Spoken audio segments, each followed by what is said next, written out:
சீம கரட்டுல தேர் எடுத்து வச்சிருக்கேன் சின்ன பொண்ணே ஊட்டி விடவா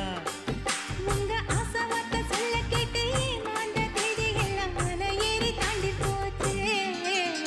தொட்டா சிணுங்கி போல தொட்டா சிணுங்குறாளே சிட்டான சிட்டுக்குருவி என்ன விட்டா போதும் சிட்டா பறக்குறாளே குத்தால தொட்டு மருவி